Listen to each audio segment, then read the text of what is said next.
Subscribe करें और bell दबाएं ताकि कोई खबर रह न जाए।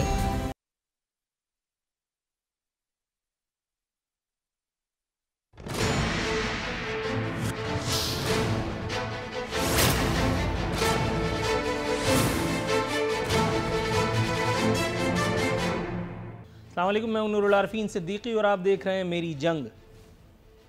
शहबाज गिल साहब मुआविन खुसूसी बराए वज़ीर आज़म को एक ट्वीट करना भारी पड़ गया है। वेल्डन बुज़दार का एक ट्वीट उन्होंने दागा था और वो भी इसलिए क्योंकि उन्हें ऐसा लगता है कि उस्मान बुज़दार ने अपने तौर पर जो इंटरेस्ट इन्वर्टेड कॉमास में लिया है हालिया एक सानहे में जो मोटरवे पर पेश आया था, वही उनके नामा एमाल के लिए काफ़ी है। सोशल मीडिया सार्फिन ने जाहिर है कि इस एक बात को बड़ा सीरियसली लिया है, क्योंकि ये बात बहुत सीरियस ही है। लूप में आपको नजर आ रहा है कि BBC न्यूज़ उर्दू ने इस पर क्या रद्द अमल दिया है।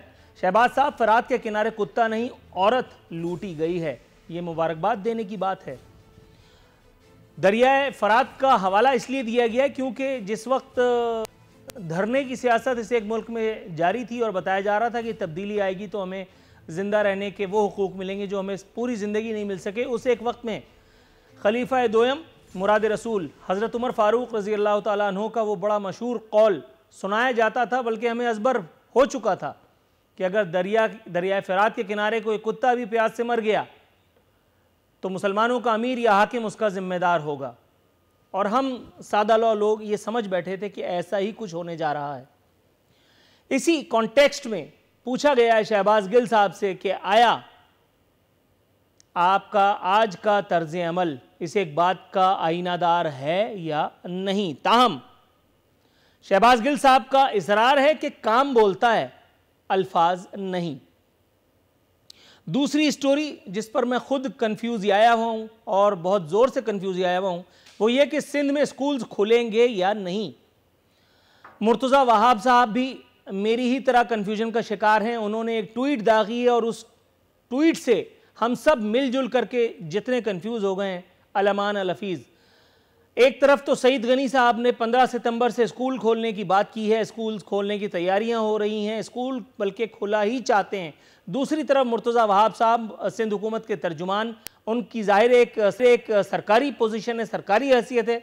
उन्होंने कहा है कि बच्चे SOPs का ख्याल नहीं रख पाएंगे और कोरोना की जो सूरत-ए-हाल है सिंध में, बिलखुसूस कराची में, वो गैर यकीनी है, अनसर्टन है, इसलिए स्कूल्स खोलने में के फैसले पर जो है वो नज़र-ए-सानी की जाए। अब वालिदैन और तलबा और तालिबात ये सब यूँ समझिए कि हवा में ही मुअल्लक़ हैं। क्या होगा अल्लाह जाने।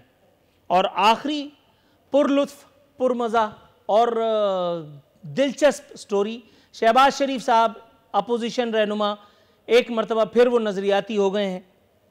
उन्होंने फरमाया इंसाफ से आरी माशरे तबाही से नहीं बच सकते।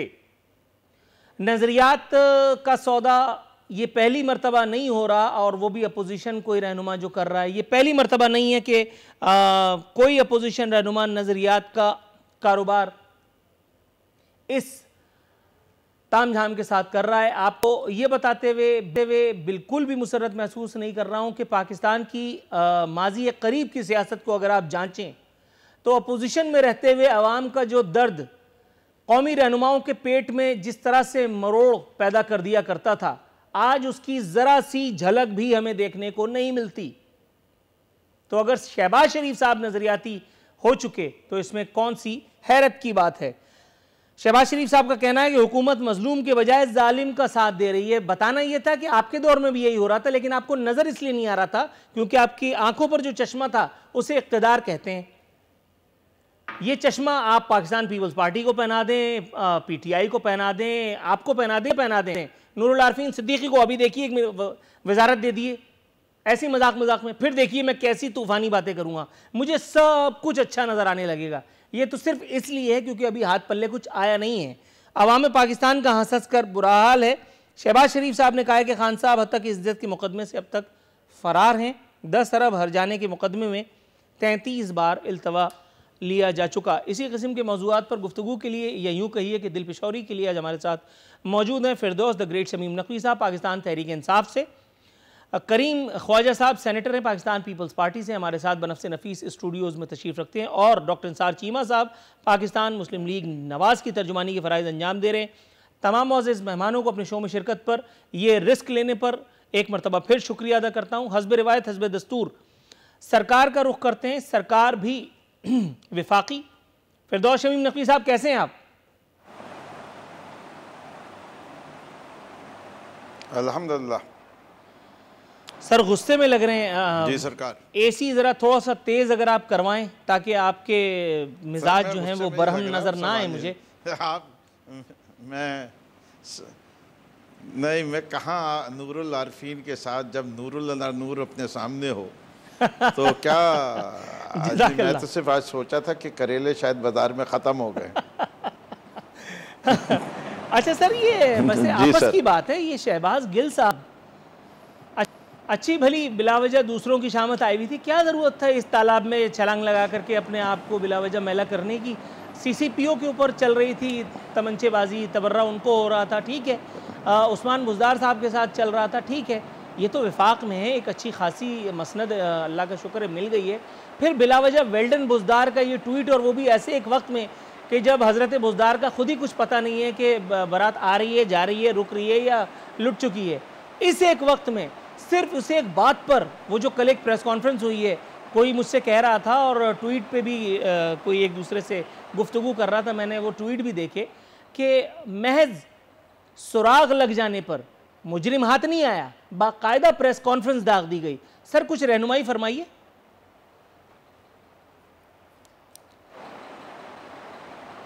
पहली चीज़ तो ये कि मैंने इस पे जो CCPO का स्टेटमेंट है उसके ऊपर मैं बेतहाशा चैनल्स पे कह चुका हूँ। आज आपके चैनल पे दोबारा दोहरा देता कि अगर मैं चीफ मिनिस्टर होता तो मैं CCPO को फारिग कर देता। ठीक है जी। तो मैं CCPO के तो जो बयानबाजी है, जो उन्होंने अल्फाज जो वक्त चुना वो जुमले कहने के लिए, वो नहायत गैर मुनासिब था। तो जहाँ तक शहबाज गिल साहब का है तो मेरा नाम फिरदौस शमीम नकवी है। शहबाज गिल साहब दुनिया फ़ानी में पाए जाते हैं इस वक्त। नूरुल आरफीन साहब को पास अगर नंबर नहीं है तो वो नंबर मैं उनके इनायत कर दूंगा। उनसे उनकी जो भी वजूहत थी, शायद वो अपने ताल्लुकात बुज़दार साहब से अच्छे करना चाह रहे हो, इसलिए उन्होंने वो डाक दिया। लेकिन दर हकीकत जो चीज़ है वो अपनी जगह।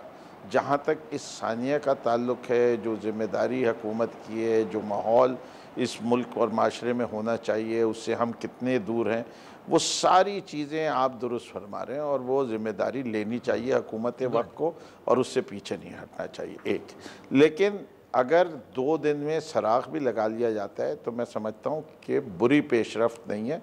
मेरे ख़्याल से वो ये उम्मीद रख रहे थे कि शाम तक मुल्ज़िमान को पकड़ लेंगे। उनके लिए ये एक बहुत बड़ा शौक़ हुआ है कि वो मुल्ज़िमान वहाँ से फ़रार हो गए। और आज मैंने ख़ुद नहीं पढ़ी ख़बर, लेकिन मुझे अभी किसी ने बताया था कि एक मुल्ज़िम जिसका वो फ़ोन के ज़रिए ट्रेस किया था, उसने ख़ुद अपने आप को हैंड ओवर कर दिया है, और उसके पास एलिबाइज़ भी हैं कि वो इस वाक़े में मुलव्विस नहीं है। तो अब रह गया सिर्फ एक मुल्ज़िम। मैं उम्मीद रखता हूँ कि पूरी कौम जो है इस घिनौने वाक़े के ऊपर शर्मिंदा भी है, पशेमान भी है, गुस्से में भी है, और चाहती है कि जल्द से जल्द जो इसके पीछे लोग हैं उनको कैफ़र किरदार और सख्त तरीन सज़ा दी जाए। और ऐसी सज़ा दी जाए कि मिसाली सज़ा हो जाए दूसरों के लिए। जिस तरह ज़ैनब अलर्ट बिल आया, ज़ैनब के सिलसिले में जिस तरह पुलिस को मूव कराया गया, मैं समझता हूँ उसी बात आपकी बहुत अच्छी है, बहुत आपने बिल्कुल मुनासिब बात की है, हिलना चाहिए, इसमें कोई दो राय नहीं है। इसी से हम मौजू को आगे बढ़ाते हैं। करीम ख्वाजा साहब, जब तक कानून के निफाज की कोई अमली सूरत मौजूद नहीं होगी, नज़र नहीं आएगी, तब तक आप ज़ैनब अलर्ट बिल करें या आरफीन अलर्ट बिल या करीम ख्वाजा अलर्ट बिल या फिरदौस शमीम नकवी बिल, ये सब दिलपशोरी की तरकीबें हैं, ज़रिए हैं जिससे टाइम पास करके और अपनी दिहाड़ियाँ लगाना मकसूद हुआ करता है। ये तो है खुली बात। जब किसी बदबख्त को इस तरह के किसी कांड में मुलव्विस फांसी दी जाने के लिए कोई करारदाद पास करनी होती है तो सबसे पहले, कल भी मैंने प्रोग्राम में ये शोर गूगा बुलंद किया था, डंडी मारती है पाकिस्तान पीपल्स पार्टी। उसको उन लोगों के सो कॉल्ड ह्यूमन राइट्स याद आ जाते हैं जो बुनियादी तौर पर ह्यूमन है ही नहीं।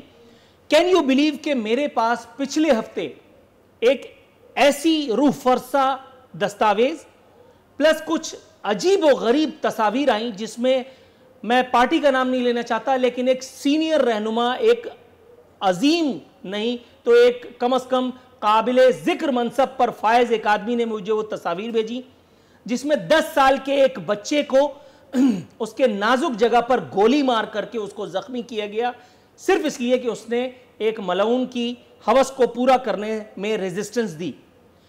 जब आप लोग असेंबली में बैठ करके जमहूरियत का बाजा भी बजाएं और जमहूर कुशी पर खुद तुल जाएं, तो कानून की बहाली, कानून का निफाज महज एक ख्वाब नहीं होगा तो क्या होगा? आप कोई भी बाजा बजाते रहें, आरफीन अलर्ट बिल या कोई अलर्ट बिल। बिल्कुल स्पेसिफिक आंसर आपका सर। सबसे पहले तो कानून साजी बिल्कुल होनी चाहिए, अगर नहीं है तो हो जानी चाहिए। ये जो वाक़या आपने बताया, जिसने भी किया उसको बिल्कुल, उसको कल्प्रिट को कोई भी हो उसको अरेस्ट होना चाहिए और उस पर वो शिक लगने चाहिए और उसको सज़ा मिलनी चाहिए। पीपल्स पार्टी ने सबसे ज़्यादा कानून साजी की है ह्यूमन राइट्स के हवाले से, औरतों के हिसाब से, बच्चों के हिसाब से। फांसी की सज़ाओं की सबसे पहले मुखालफत नून लीग और पीपल्स पार्टी ही करते हैं, ये भी आपको पता होगा सर। नहीं, देखें, फांसी की सज़ा जो एक तो पीनल कोड में जो सज़ाएँ वो होनी चाहिए, नंबर 1 बात। उसके बाद जो है फांसी की सज़ाएँ अगर बिल्स में हैं या कानून में हैं उनको मिलनी चाहिए। जहाँ तक आप कहते हैं सरेआम रस्तों पर फांसी, तो वो ऑलरेडी वो तो एक सिस्टम ब्रिटिश दौर से हमें मिलता हुआ आ रहा है और इसकी जो है मुखालिफत European Union, American, United Nation करती है। वो ठीक है, तो वो मजबूरन जो भी है, जो भी पार्टी इक़्तिदार में होती है, फिर वो सैंक्शन के ख़तरे होते हैं, ये होते हैं, तो वो नेचुरली पाकिस्तान को बचाने के लिए चीज़ें करनी पड़ती है। वो PTI हो, पीपल्स पार्टी हो, नून हो, कोई और हुकूमत हो। सर जय्यद मुल्जिमान की फांसी की सज़ाओं पर अमल दरामद तक नहीं हो रहा इस एक जगह पे जहां मैं और आप बैठे हैं, जिसे हम इस्लामी जमहूरिया पाकिस्तान कहकर अपने आप को पता नहीं क्या साबित करना चाहते हैं। निसार चीमा साहब, आप मुझे सुन सकते हैं?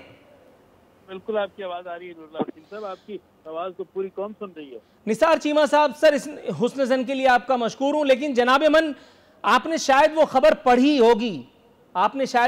पढ़ी होगी जिसमें कुछ मलऊनों ने, with all due respect, extremely very sorry to use this term here, एक राह चलती लड़की को बेलिबास किया और उसके बाद जमानत पाने में भी कामयाब हो गए। सर जब हमारे यहां मजीद अचकजई नामी एक शख्स महज MPA होने की वजह से, बावजूद इसके कि उसके जुर्म की नाकाबिले तरदीद शवाहिद मौजूद हैं, और बच निकलने में, बरी होने में कामयाब हो जाता है, उस एक सरजमीन पर अगर इस तरह के मोटरवे वाले वाकयात हो रहे हैं तो कौन सी अजब बात है। उस एक जगह पर आज के अखबार में है, अब्बासी शहीद मुत्तहदा डोमिनेटेड अस्पताल में वो जो खवातीन के साथ, डॉक्टर्स के साथ, नर्सों के साथ हो रहा है, उसकी पूरी तफसील मौजूद है। 2-4 दिन पहले वहां की एक डायरेक्टर एक रूह फरसा प्रेस कॉन्फ्रेंस नहीं तो इंकशाफ कर चुकी। सर जब यहां फांसी की सजाओं पर अमल दरामद ही नहीं होने दिया जाएगा, इंसानी हकूक का बाजा बजाया जाएगा उन लोगों के लिए जो दरहकीकत खुद इंसान नहीं है, तो फिर यही सब होगा ना। फिर और क्या होगा? जब जमानत बट रही होगी तो फिर क्या होगा? नूरुल्लाह हसीन साहब, बड़ी बदकिस्मती की बात है जो कुछ आपने फरमाया। ये हम सब के लिए लम्हा शुक्रिया है, पूरी कौम के लिए लम्हा शुक्रिया है, और तमाम मुतल्लिका इदारे और हुक्मरानों के लिए शर्म का मुकाम है। सच्ची बात यह है, जिस तरह आपने फरमाया कि बलोचिस्तान में एक दिन दिहाड़े एक आदमी जो है, एक आदमी को जो सरकारी ड्यूटी कर रहा है उसको रौंदता हुआ एक साबिक MPA चला जाता है। कैमरों में सारी तफसील मौजूद है, कैमरों में जो है ये फाइन जो है वो किए जाते हैं, कैमरों की शहादत को पूरी दुनिया में तस्लीम किया जाता है। यहाँ कहा जाता है कदम सबूत की बिना पर बरी कर दिया गया। अंदाज़ा कर लिया, ये अदालती निज़ाम के मुंह पर तमाचा है। जो कुछ मोटरवे पे हुआ है, जो कुछ यहाँ पे हुआ है, ये तो बर्बरियत, तो दरिंदगी की इंतहा है। और हालत ये है कि पुलिस अथॉरिटीज जो हैं वो मुजरिमों को पकड़ने की बजाय जो है कि वो मासूम जो है, वो बेचारी जो शिकार हुई है दरिंदगी का, उसको मुर्दे इल्ज़ाम ठहरा रहे हैं। और हालत यह है कि इन हालात में पंजाब जैसे सबसे बड़े सूबे का IG उसको बनाया गया है, जिसके बारे में आपको पता है कि रिपोर्टें आ चुकी हैं रिटर्न तहरीरी के ह्यूमन स्मगलिंग में ये जो मुलव्वस है ये शख्स। और खुद मौजूदा प्राइम मिनिस्टर ने एक बार कहा कि इसको निकालो, ये तो मुल्क की बदनामी का बायस बना है, ये करप्ट आदमी है। इस तरह के लोगों को आप इस तरह की एडमिनिस्ट्रेटिव असाइनमेंट देंगे तो फिर लॉलेसनेस नहीं होगी तो और क्या होगा। देखें, बात यह है कि ये पूरी कौम के लिए लम्हा फिक्री है, हम सबको सर जोड़ के बैठना चाहिए, हम किस तरफ जा रहे हैं। सर, कथा कलामी की गुंजाइश निकालते हुए ये पूछने की जिसारत चाहूंगा कि सर जब ये होना तो चाहिए, ये तो मैं भी जानता हूं, ये तो मेरी टीम भी जानती है, ये हमारे नाजरीन भी जानते हैं, लेकिन आपने अपने दौरे इख्तिदार में इस चाहिए को करके क्यों नहीं दिखाया? महज एक नजरिए या मफरूजे पर बात करने से क्या हासिल होगा? जी नूरुल आरफीन साहब ये फरमाएं कि हमारे दौर में अगर इस तरह की कोई दरिंदगी का मुजाहरा हो गया किसी मासूम औरत के साथ, किसी खातून के साथ, उसकी आबरूरेज़ी का इस तरह का दरिंदगी का मुजाहरा हुआ है तो क्या उसको सजा नहीं मिली? मुझे बताइए कि कौन सा मुल्ज़म जो है इस तरह बचा है हमारे दौर में। शहबाज शरीफ और मियां नवाज शरीफ तो मौके पे पहुंचते थे और ये उस वक्त उनको चैन नहीं आता था जब तक कि ये मुल्ज़म जो है मुजरम कैफे किरदार तक ना पहुंचे। हमें पता है, ज़ाती तौर पर भी पता है कि कितनी इस तरह के दरिंदे जो हैं वो कैफे किरदार तक पहुंचे। अब तो अकाउंटेबिलिटी का खबर ही कोई नहीं है, कोई पूछने वाला नहीं है। लॉलेसनेस की इंतहा हो गई है, कोई पूछने वाला नहीं है। और वो जो है वो उन लोगों सर थोड़ा सा तवक्कुफ की इस्तदा है, आप जो फरमा रहे हैं उसको काउंटर करता हुआ एक आर्ग्यूमेंट मेरे पास मौजूद है। फिरदौस शमीम नकवी साहब, इस्लामाबाद हाईकोर्ट की एक ऑब्जर्वेशन मेरे सामने है। जी सर। निसार चीमा साहब मुझे ये बता रहे हैं कि पाकिस्तान जन्नत अर्जी का नमूना पेश कर रहा था और ऐसा करने के लिए जिम्मेदार थे नवाज शरीफ और शहबाज शरीफ साहब, जबकि इस्लामाबाद हाईकोर्ट का ऑब्जर्वेशन ये बताती है कि उमरा मुल्क को लूट कर खा गए, सरकारी इदारे सहूलतकार बने रहे। जाहिर है कि ये किसी न किसी खास टर्म के बारे में बात हो रही है। कोई बादशाह की तरह रह रहा है, कोई सरकारी जमीन पर जाती सड़कें बना रहा है, कोई क्लब और स्विमिंग पूल बना रहा है। शुक्र इन गैर कानूनी मंसूबों को इफ्तिताह वजीर आजम से न कराया गया। एक सेनेटर को पूरी की पूरी पहाड़ी पर कब्जा करा दिया गया। सर अगर पाकिस्तान ऐसे ही जन्नत अर्जी का नमूना था या है तो फिर इस्लामाबाद हाईकोर्ट को यह कहने की क्या जरूरत थी?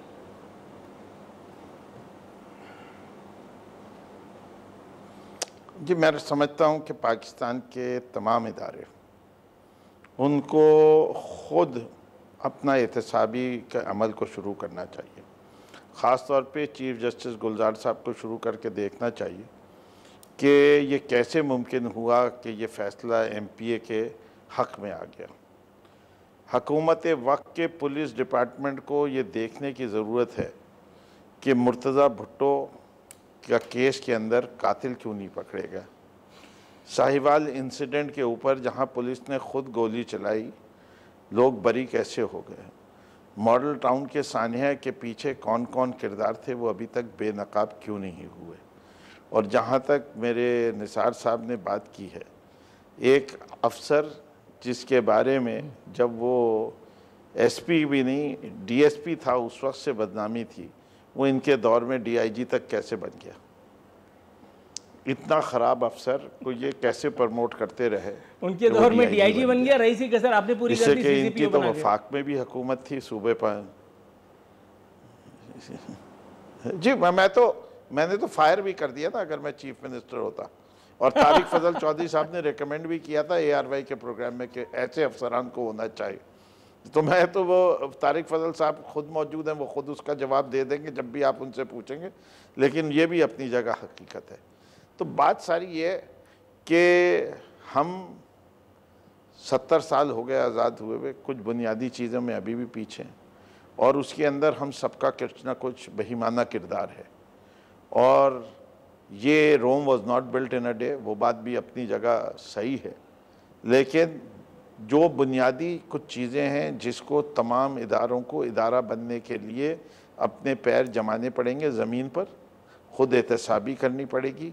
सिर्फ हुकूमत वक्त नहीं होती, इसे कुछ इदारों में इंटरवीन करने से हुकूमत उन इदारों को ख़राब कर देगी। जैसे जुडिशरी है, मैं समझता हूँ जुडिशरी क्योंकि एक सेपरेट पिलर है, जिस तरह एग्जेक्टिव एक पिलर है इसी तरह लेजिस्लेटर पिलर है और इसी तरह जुडिशरी भी है, उनको भी अपना एहतसाब करना है। और इसी कुछ तरह से एक पिलर मीडिया भी है और इस मीडिया को अपने वजूद को बरकरार रखने के लिए ब्रेक की जरूरत है। यहाँ इस्तदा मुअज़्ज़ज़ मेहमानों से कि ज़रा थोड़ा सा हौला हाथ रखें, ब्रेक के बाद दोबारा हाजिर होते हैं।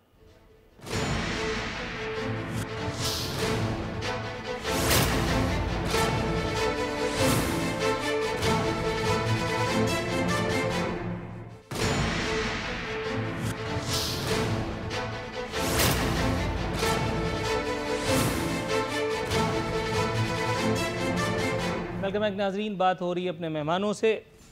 करीम ख्वाजा साहब, सर तालीमी अमल की बहाली जो है वो अब एक बड़ा सवालिया निशान बन के रह गया है।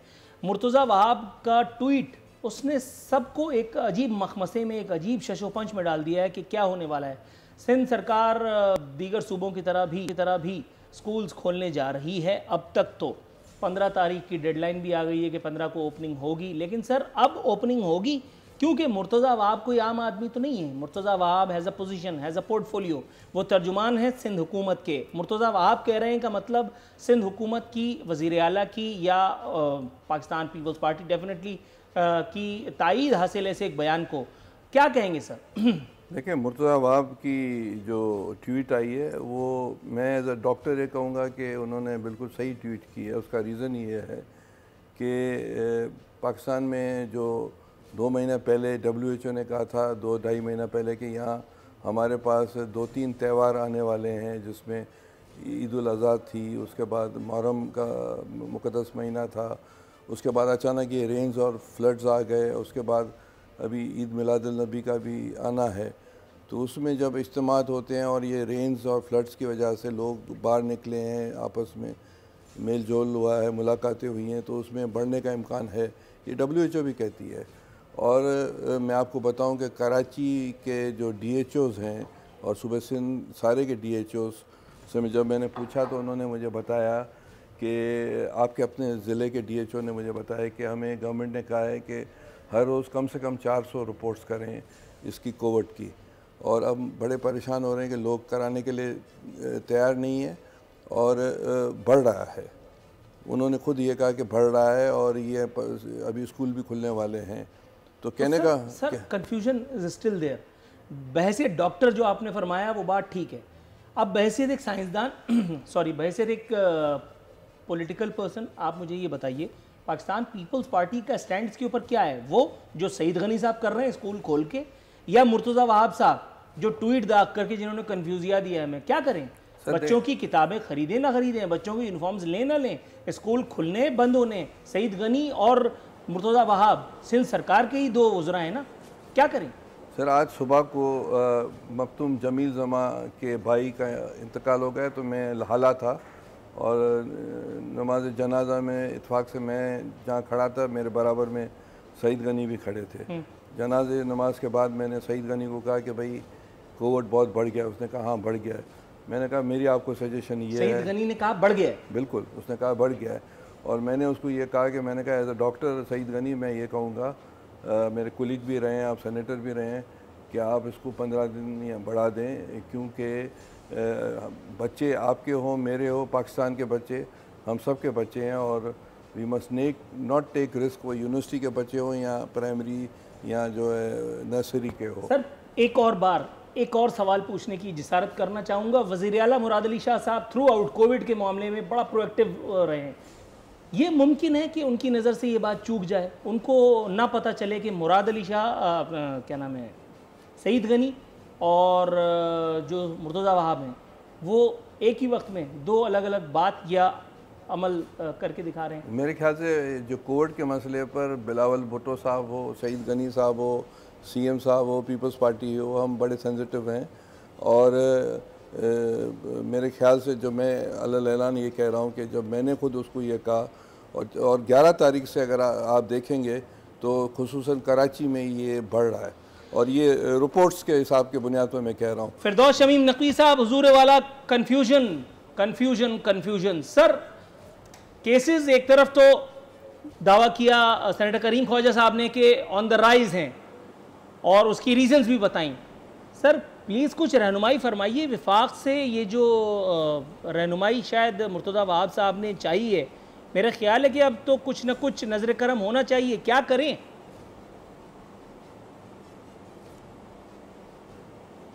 सर देखिए, मैं जब बुनियादी तौर पे करीम ख्वाजा साहब की तमाम तर बातों पे बहुत शदीद एतराज़ है।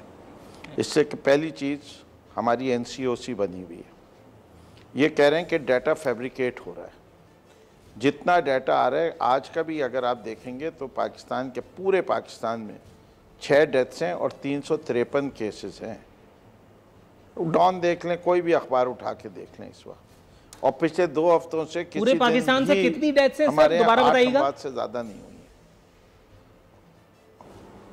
6 सर आज का अखबार देखिए, मोर देन 200 और लोग पिछले 10 वेंटिलेटर्स दिन में में 8 सारे डेथ से पाकिस्तान ज्यादा में। रिपोर्ट नहीं हुई है। 200 लोग वेंटिलेटर पे, खुदा सबकी जिंदगी दे, बच जाए। सर मतलब पूरे पाकिस्तान में मैं सारे पाकिस्तान की बात कर रहा हूँ। सर मैं तो 200 से ज्यादा लोग हैं, चेक कर ले।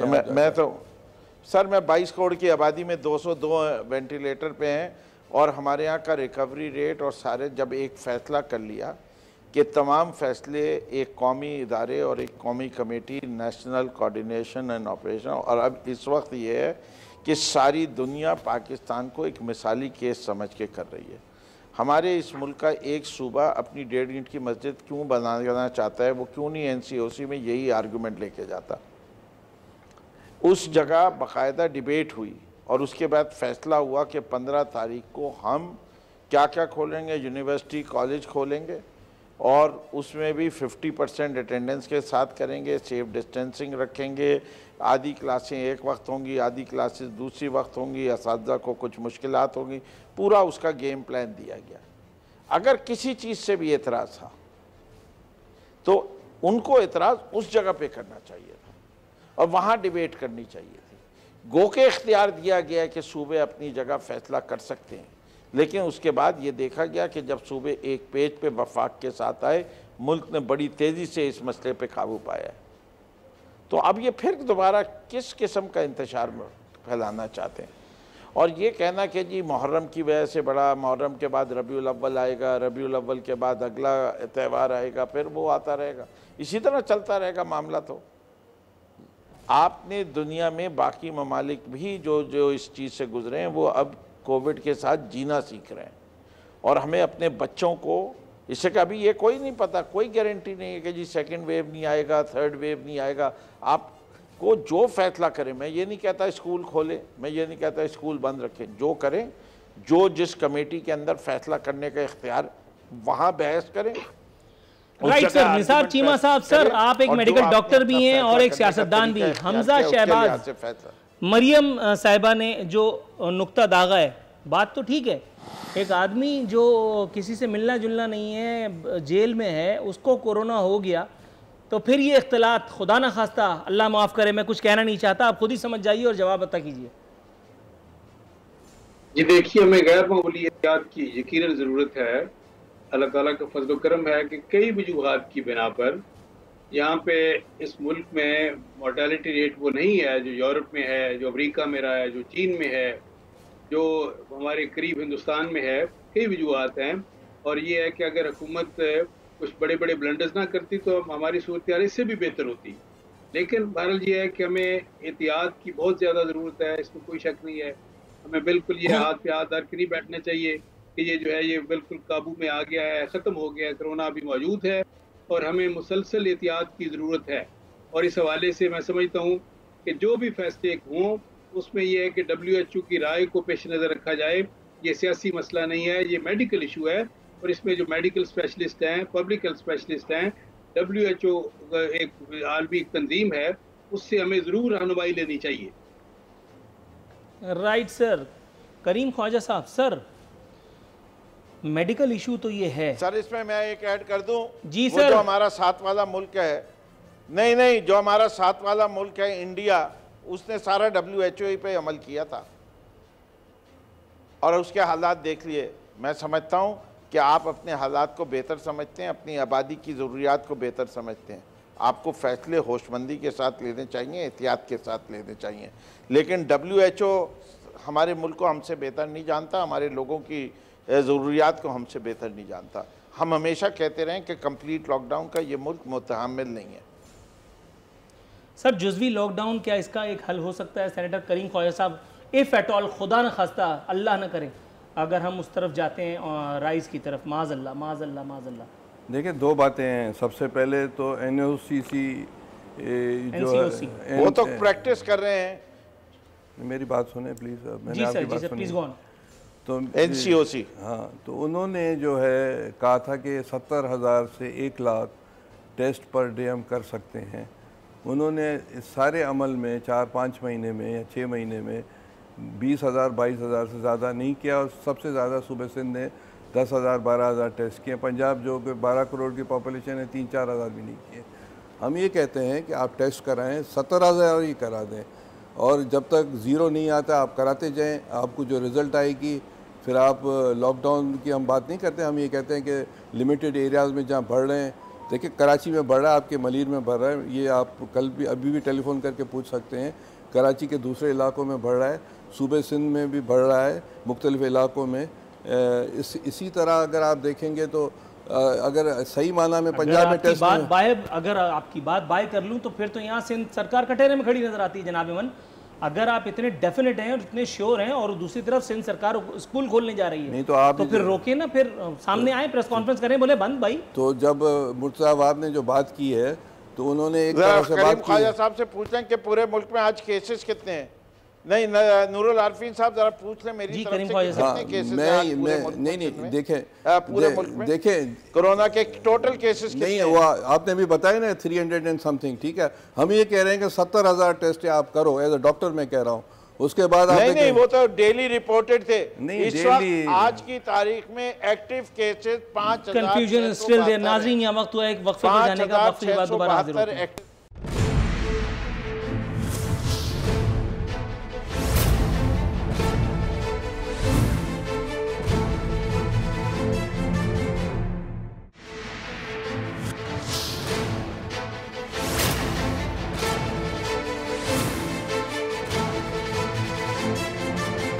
वेलकम बैक नाजरीन। प्रोग्राम के इख्तितामी लम्हात। निसार चीमा साहब, सर सवाल ज़रा कड़वा है, ताहम झेल लीजिएगा। शहबाज शरीफ साहब एक मरतबा फिर चीगुवेरा बने, इक़्तिदार का हुमा सर पे किसी और के क्या बैठा, ये तो फिर नजरियाती निकले। सर कह रहे हैं इंसाफ से आरी माशरे तबाही से नहीं बच सकते, बात ठीक है, लेकिन साने मॉडल टाउन के मुतासरीन को इंसाफ क्यों नहीं दिया था अपने ही दौरे इक़्तिदार में? अब अचानक तोते उड़ जाने के बाद ये सब बातें करने से क्या हासिल करना चाह रहे हैं? मुझे ये फरमाइए, जो जिस कॉन्टेक्स्ट में उन्होंने बात की है, ये जो सानिया हुआ है मोटरवे पे, इस तरह का कोई सानिया हमारे दौर में हुआ हो और उस पर फौरी एक्शन ना लिया गया हो, मुजे एक मिसाल बता दें। मैं फिर ये कहूँगा, सर मैंने स्पेसिफिकली कहा सानिया मॉडल टाउन। गुजारिश सुन लें, मेरी गुजारिश सुन लें कि ये कि उस वक्त तक मियां नवाज शरीफ शहबाज शरीफ को चैन नहीं आया, नींद नहीं आई, जब तक कि उन्होंने इस तरह के दरिंदगी के मुजाहरे करने वाले जो थे, ख्वातीन के साथ इस तरह ये दरिंदगी के मुजाहरे करने वालों को कैफे किरदार तक नहीं पहुँचाया। देखें, जहाँ तक मॉडल टाउन का ताल्लुक है, उस साने में ये कई बार इंक्वायरी हो चुकी हैं। क्या किसी इंक्वायरी में मियां शहबाज शरीफ या राना सनाउल्लाह को क्या गिल्टी होल्ड किया गया है? देखिए, अब तो हालत ये है कि ये जिनको गिल्टी होल्ड किया गया बाकायदा इंक्वायरीज के नतीजे में, उनको आप सबसे बड़े सूबे का आईजी बना रहे हैं। बात यह है कि देखें, आप कंपैरिजन अगर करना है तो आप ये देखें कि आप ये देखें किसी कम कॉम्पिटेंट को ज़्यादा कॉम्पिटेंट वाले को आप आईजी ज़रूर बनाएं, लेकिन जो डाकुओं को और ये इस तरह के लुटेरों को आप जब मुआफ़िज़ की ड्यूटी दे देंगे तो क्या तहफ़्फ़ुज़ होगा, क्या लोगों की जान माल और इज़्ज़त आबरू का तहफ़्फ़ुज़ होगा? देखें, बात यह है कि हमारे दौर में कम से कम लोगों की जान माल और इज़्ज़त आबरू का बिल्कुल तहफ़्फ़ुज़ था। आप किसी कॉमन मैन से पूछ लें, राह चलते आदमी से पूछ लें कि मियां नवाज शरीफ और शहबाज शरीफ का दौर कैसा था, वो आपको यकीनन ये कहेगा कि हम उस दौर को याद करते हैं। गुड हो गया। जनाब फिरदौस शमीम नकवी साहब, मेरा ख्याल है कि अगर आप ही की प्लेट में ये पेश कर दिया जाए तो आप ज़रा बेहतर कर सकते हैं इंसाफ। मैं तो बिल्कुल चीमा साहब इतने दुरुस्त करते हैं। मेरे ख्याल से पूरा पाकिस्तान का स्टैटिस्टिकल डिपार्टमेंट को जाके आग लगा देनी चाहिए, जिस तरह इन्होंने रेवेन्यू के रिकॉर्ड को आग लगा दी है।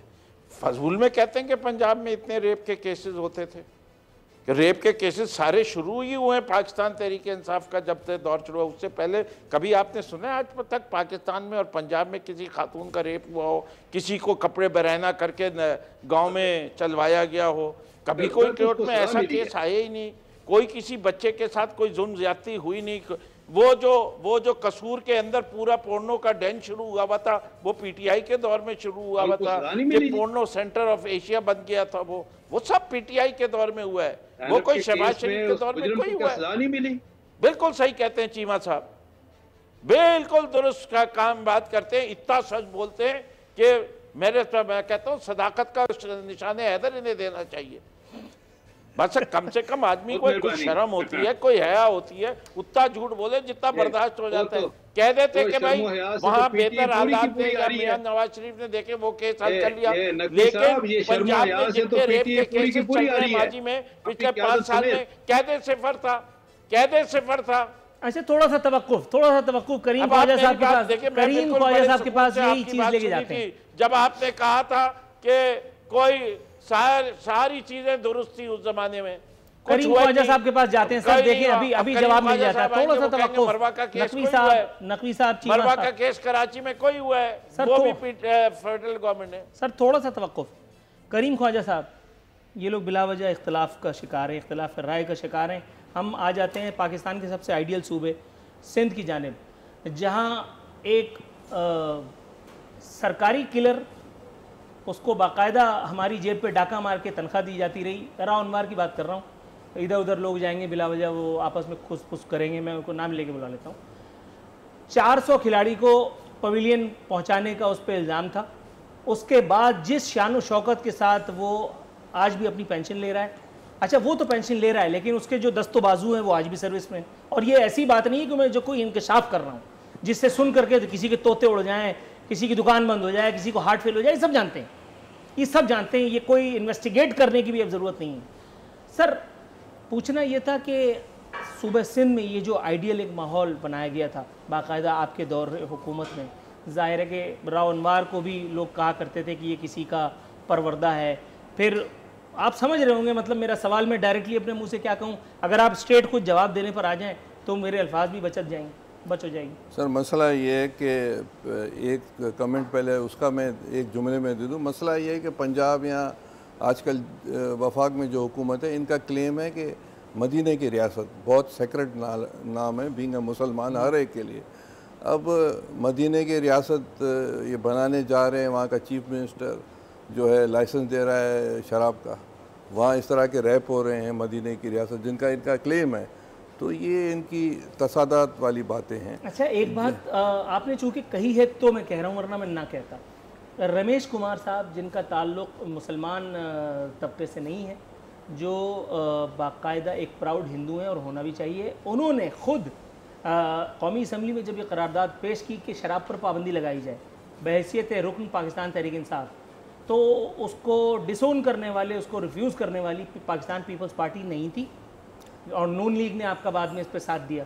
हाँ या ना? नहीं स्पेसिफिक शराब बुरी चीज़ है ना, चलो आज इजमा हो जाता है, तो फिर डंडी क्यों मारी पाकिस्तान पीपल्स पार्टी? मेरी बात सुनिए, मसला ये है कि उन्होंने क्या उसमें जो उनका एक इंडिविजुअल राय थी जिसमें उनका मज़हब हमारे पास बड़े दूसरे भी हैं, क्रिश्चियनिटी भी है और हिंदू इन सच मुख्तलिफ तबकों में या उनके अपने डिफरेंट राय है कि यहाँ पारसी भी रहते हैं या दूसरी कम्युनिटीज़ भी रहती है नॉन मुस्लिम्स।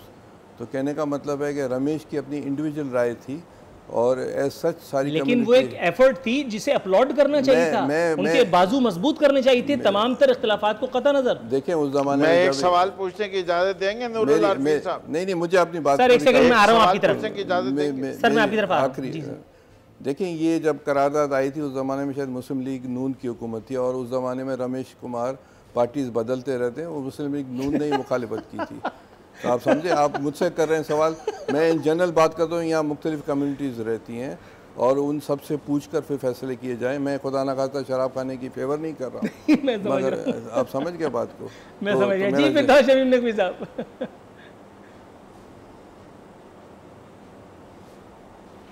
जी, असल में रियासत मदीना का कॉन्सेप्ट पता नहीं क्या है, लेकिन मुझे तो मस्जिद ज़रार का भी पता था जहाँ लोग बैठ के शराब पिया करते थे और उस मस्जिद को ढा दिया गया।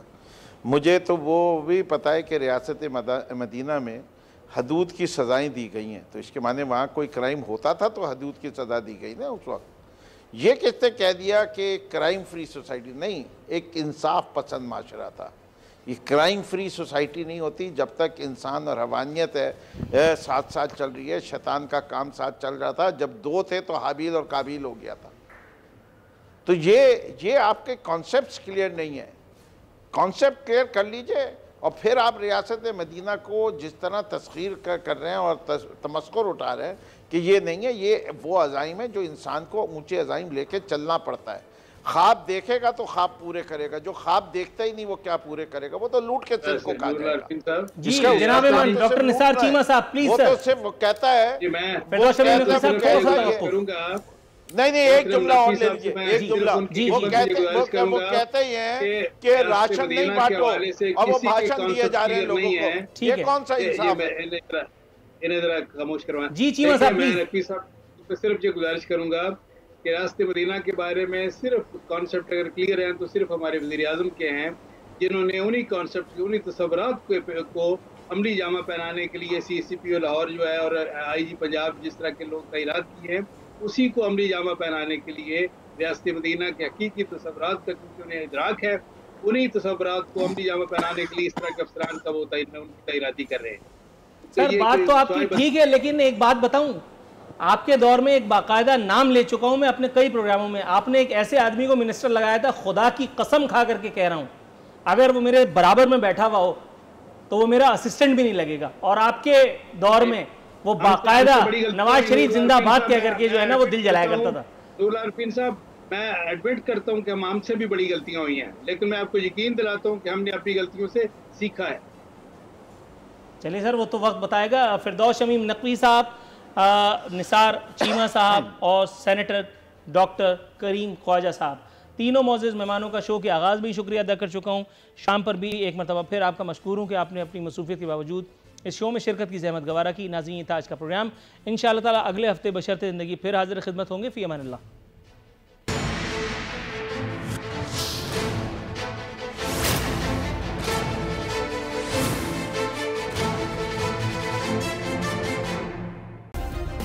सब्सक्राइब करें और बेल दबाएं ताकि कोई खबर रह न जाए।